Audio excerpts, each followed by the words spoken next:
చిత్తూరు, కాకినాడలో ప్రత్యేక హోదా సభలు నిర్వహించిన జనసేన అధినేత పవన్ కళ్యాణ్ 10వ తేదీన అనంతపూర్లో సభ పెట్టనున్నారు.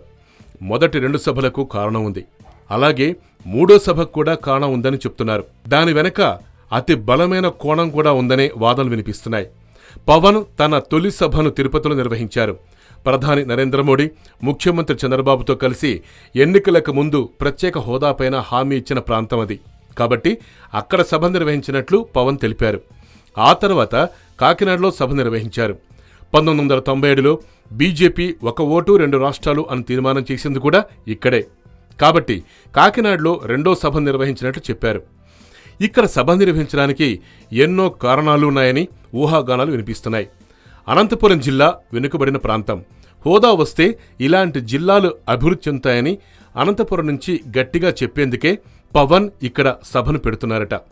అదే సమయంలో టీడీపీ నేత హీరో నందమూరి బాలకృష్ణ పోటీ చేసి గెలిచిన జిల్లా కాబట్టి అది కూడా ఒక కారణం కావచ్చని ఇప్పుడు రాజకీయ వర్గాల్లో విపరీతంగా వైరల్ అవుతున్న టాక్.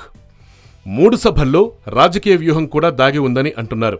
పవన్కు కోస్తా, ఉత్తరాంధ్రలో పెద్ద సంఖ్యలో అభిమానులున్నారని, రాయలసీమలో చిరంజీవికి ఉన్నంత ఫాలోయింగ్ లేదని చెప్తున్నారు. రాజకీయాల్లో రాణించాలంటే అభిమానులతో పాటు అనుచరులు కావాలి. తిరుపతి సభ ద్వారా సీమలోనూ పునాది వేసుకోవాలని పవన్ భావించారట. ఇక కాకినాడ సభ ద్వారా కుల సమీకరణకు పవన్ కళ్యాణ్ తెరలేపినట్లుగా పలువురు భావిస్తున్నారు. ఇటీవల ఏలూరులో ఓటు నమోదు చేయించుకుంటానని చెప్పడం ద్వారా తాను మీవాడిని అని సొంత జిల్లా ప్రజలకు చెప్పే ఉద్దేశం కనిపిస్తుందని అంటున్నారు. అనంతపురం సభ ద్వారా బాలకృష్ణ ఎమ్మెల్యేగా ఉన్న సొంత జిల్లాలో పవన్ ఆదరణ పెంచుకొని అక్కడ జనసేన ప్రాబల్యం పెంచాలని, బాలకృష్ణ కోటలో పవన్ పాగా వేయాలని స్కెచ్ వేసినట్లుగా అనుకుంటున్నారు.